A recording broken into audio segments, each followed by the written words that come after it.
This episode of the CyberWire is made possible in part by Barracuda. Every 11 seconds, there's a new ransomware attack. Oil pipelines, universities, corporations, all paying millions of dollars. Barracuda says, don't pay the ransom. Before a ransomware attack occurs, train your team to recognize an attack and use anti-phishing technology. Protect your applications, and they can't get onto your network. Simple backup and restore solutions quickly recover your data without paying the ransom. Build your ransomware protection plan now. Go to barracuda.com/cyberwire. That's barracuda.com/cyberwire.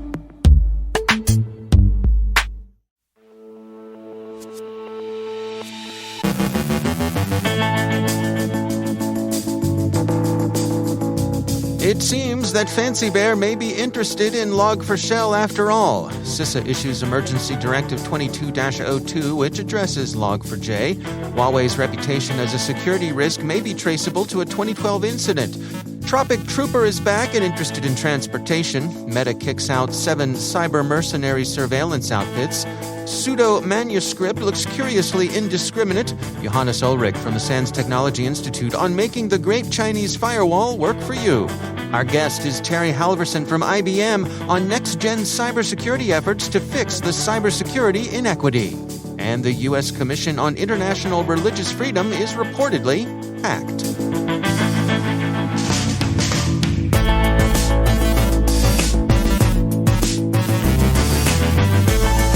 From the CyberWire studios at Data Tribe, I'm Dave Bittner with your CyberWire summary for Friday, December 17th, 2021.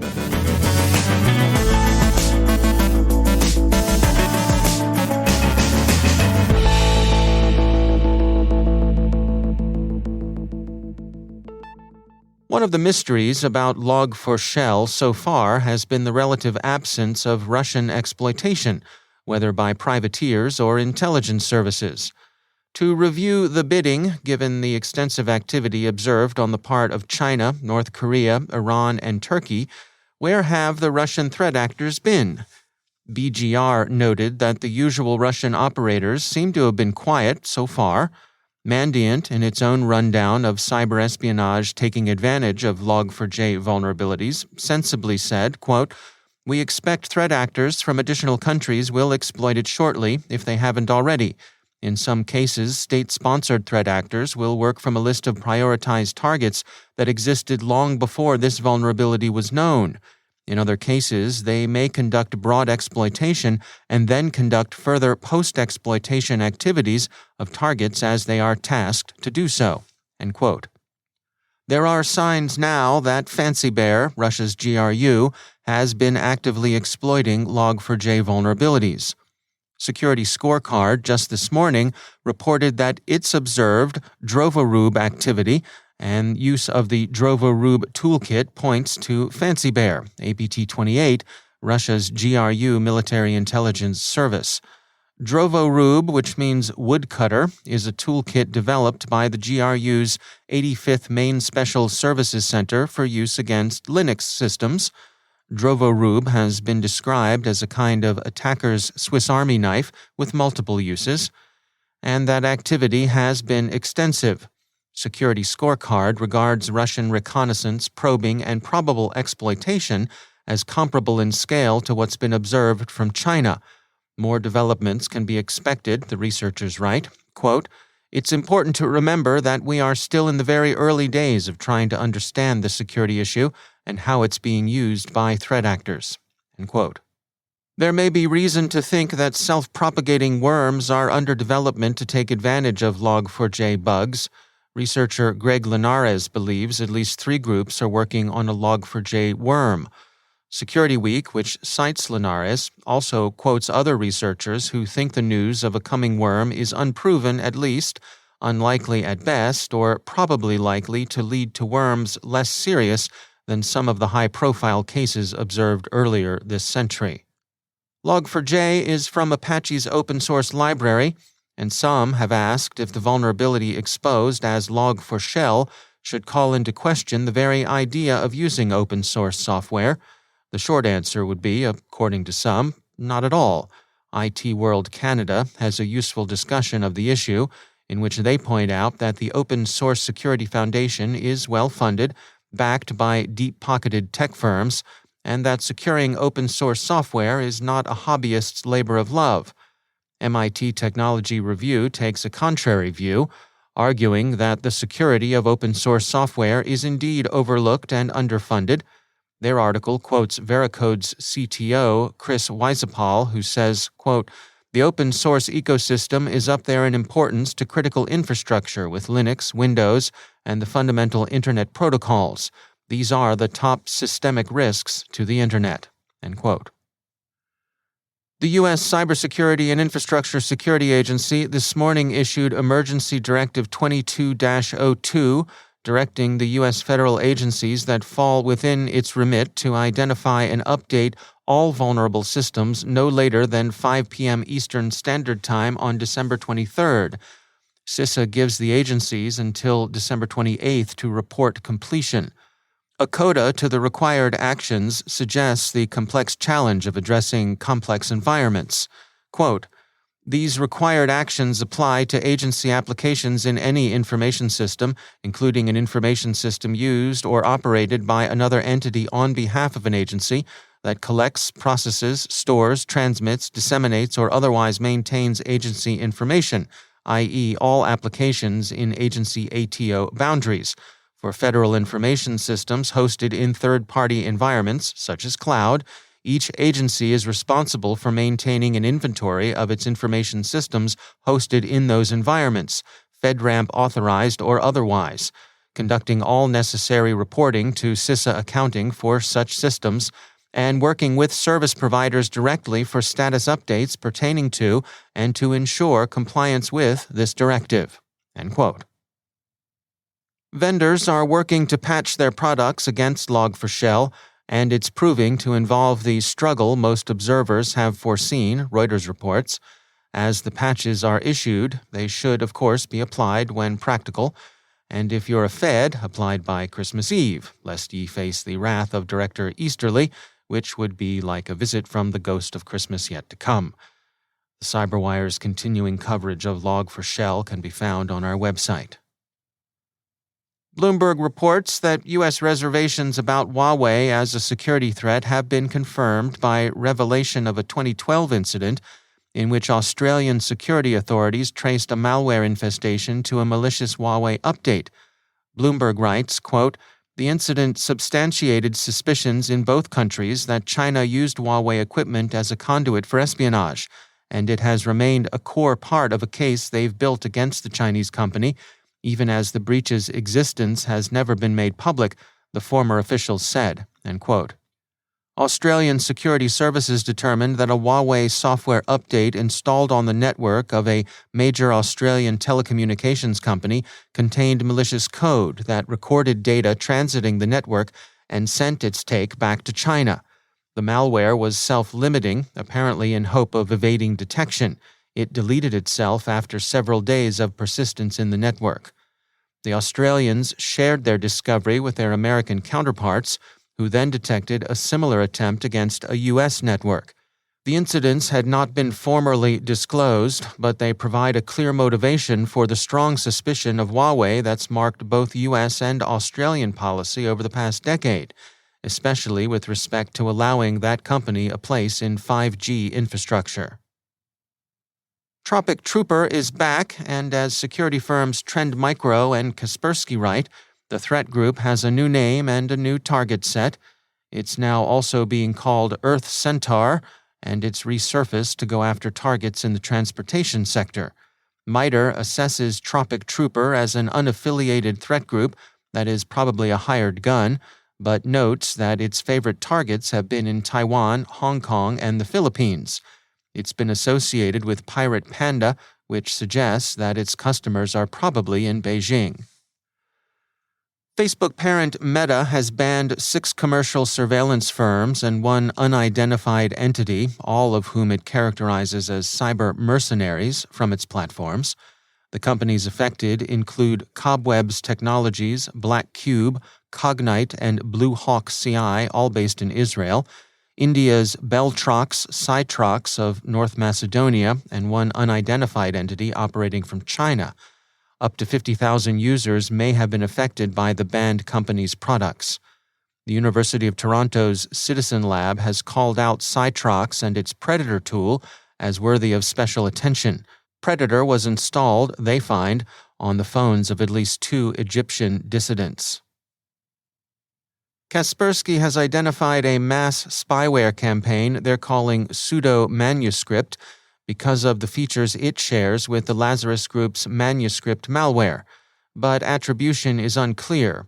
PseudoManusrypt is indiscriminate in un-Lazarus-like ways, and it's been seen to use a data exfiltration mechanism hitherto associated with China's APT-41, known both for cyberespionage and a financially motivated APT side hustle. It's also been distributed in some cases by the Glubtiba botnet, a Russian tool. About 35,000 systems have been attacked, with most targets being either governments or industrial control systems. Security firm Avast reports finding a targeted attack by an unknown threat actor using a backdoor in what the security firm identifies only as a small, lesser-known U.S. federal government commission associated with international rights. Ars Technica says the victim is the U.S. Commission on International Religious Freedom. The commission hasn't, Avast says, responded to its disclosures or attempts to engage it, and so little is known about how effective the attack was. But the researchers think it's reasonable to conclude that the attackers were able to intercept and possibly exfiltrate all local network traffic in the organization. It looks like an espionage operation. An intelligence service might find the commission interesting in its own right if that service should be serving a regime that regarded religious freedom as a burr under its saddle. But compromising a small commission might be useful for other reasons: connections to non-governmental organizations, the possibility of being able to pivot from the commission to other more inherently interesting or U.S.-allied agencies, and so on.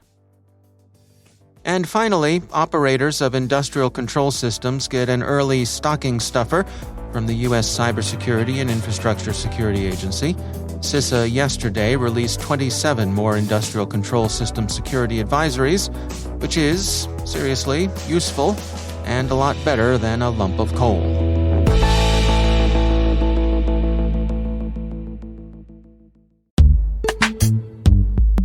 And now, a word from our sponsor, Verizon.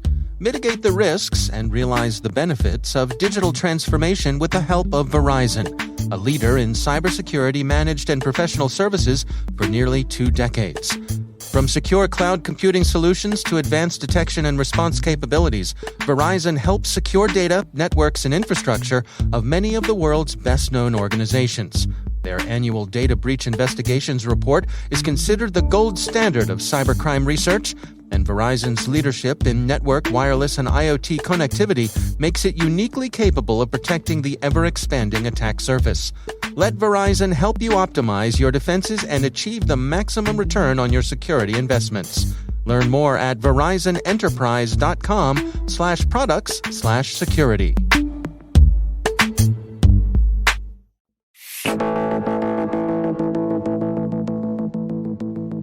There is a continuing push at the federal level to bring government agencies up to speed with their cybersecurity, and rare bipartisan agreement that it is indeed a national priority. One of the issues to overcome is inequity between government agencies, leveling the playing field government-wide.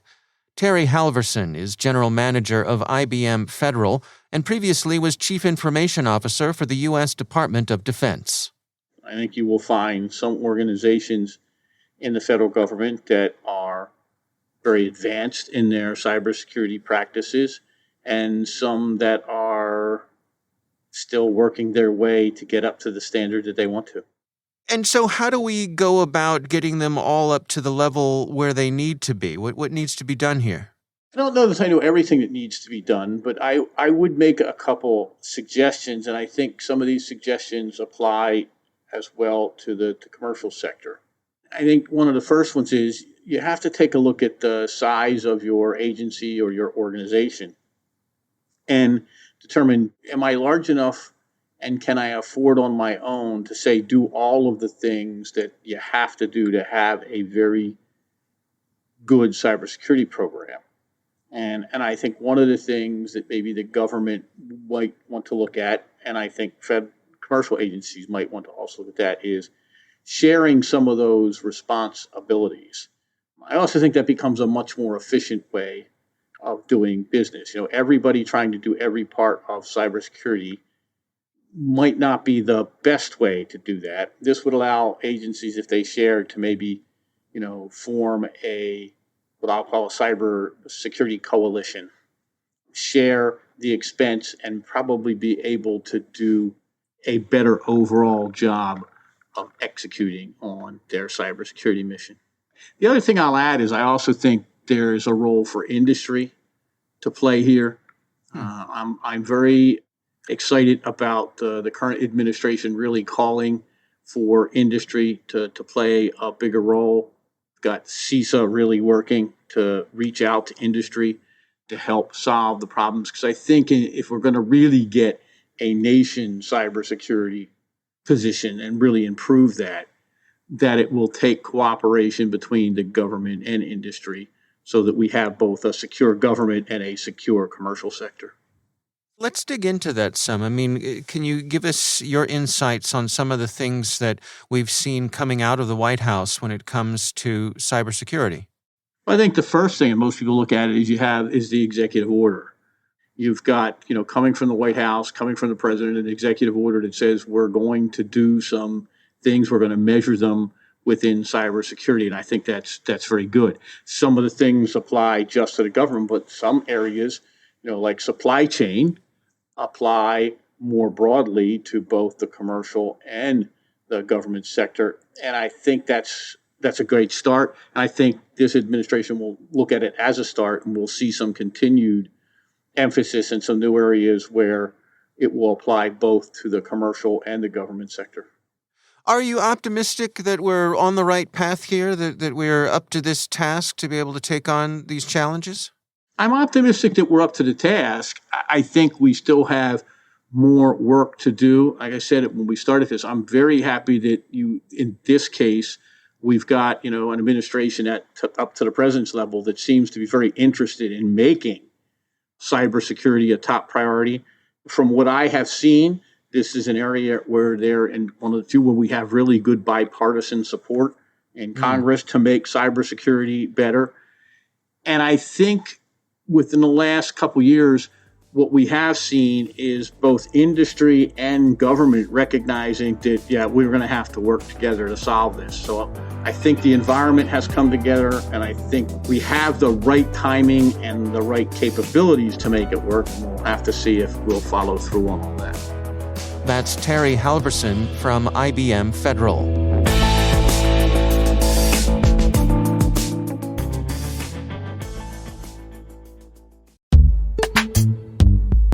And now, a word from our sponsor, Insights, a Rapid7 company.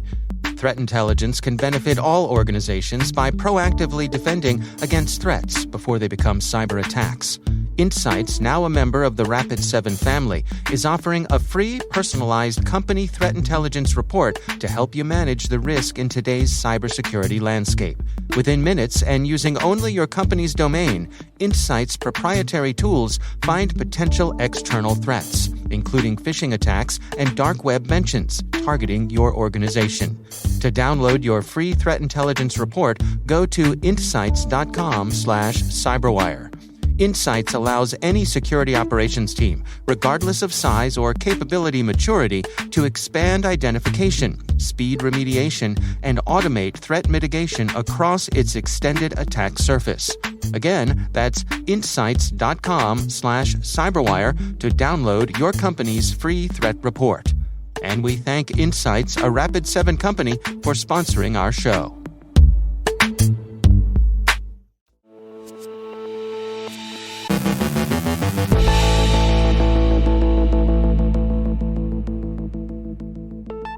And I'm pleased to be joined once again by Johannes Ullrich. He is the Dean of Research at the SANS Technology Institute and also the host of the ISC Stormcast podcast. Johannes, it's always great to have you back. I know there's some research that you are working on. You've been kind of poking around the edges of the infamous Great Chinese Firewall to see if you can maybe leverage some of its capabilities there. What have you been up to lately? Yeah, so one thing I observed my home systems, I'm still one of the few people who runs their own mail servers because I don't trust the cloud. And I do see a lot of inbound spam connections from China. I don't normally email from China. I don't like these geo blocks because they're hard to maintain. So I figured, hey, let's make the Chinese Great Firewall work for me here. And I added some keywords to my mail server's banner that are commonly blocked by the Great Chinese Firewall. And what happened? Well, the sad part is not much. So my view of the firewall was definitely a little bit too simplistic here. And over the 2 weeks, I did 2 weeks without the keywords, 2 weeks with the keywords.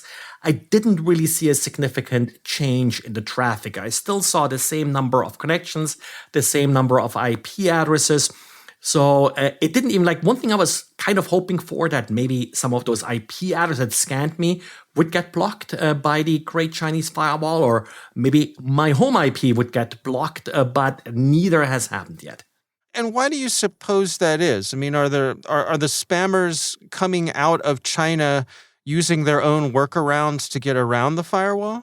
That could be one option. I'm also thinking that maybe the firewall is a little bit more specific, that it doesn't look at these banners, which are usually not used to convey content to an end user, but maybe they're more looking at the email itself. So that's one possible option here.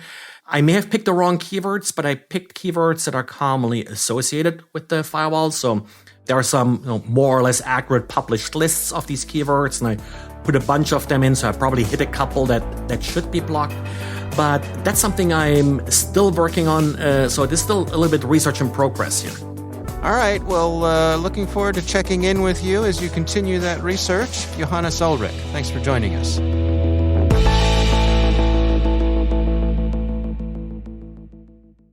Thanks to all of our sponsors for making the CyberWire possible, especially our supporting sponsor, Inky. Catch fish before they breach your network with Inky's innovative technology that integrates with existing security. See how at inky.com.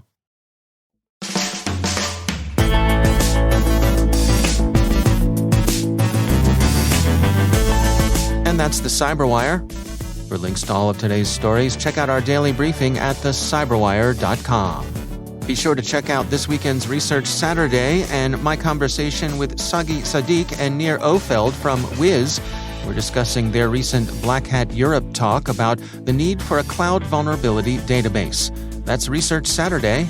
Check it out. The CyberWire podcast is proudly produced in Maryland out of the startup studios of Data Tribe, where they're co-building the next generation of cybersecurity teams and technologies. Our amazing CyberWire team is Elliot Peltzman, Trey Hester, Brandon Karp, Eliana White, Peru Prakash, Justin Sabi, Tim Nodar, Joe Kerrigan, Carol Terrio, Ben Yellen, Nick Valecki, Gina Johnson, Bennett Moe, Chris Russell, John Petrick, Jennifer Iben, Rick Howard, Peter Kilpie, and I'm Dave Bittner. Thanks for listening. We'll see you back here next week.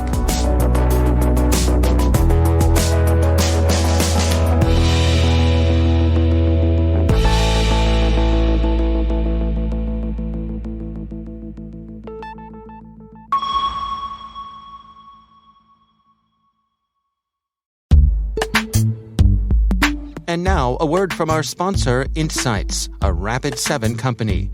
Threat intelligence can benefit all organizations by proactively defending against threats before they become cyber attacks. Insights, now a member of the Rapid7 family, is offering a free, personalized company threat intelligence report to help you manage the risk in today's cybersecurity landscape. Within minutes and using only your company's domain, Insights' proprietary tools find potential external threats, including phishing attacks and dark web mentions targeting your organization. To download your free threat intelligence report, go to insights.com/cyberwire.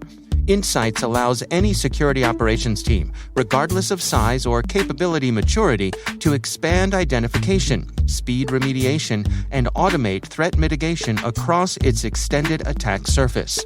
Again, that's insights.com/cyberwire to download your company's free threat report.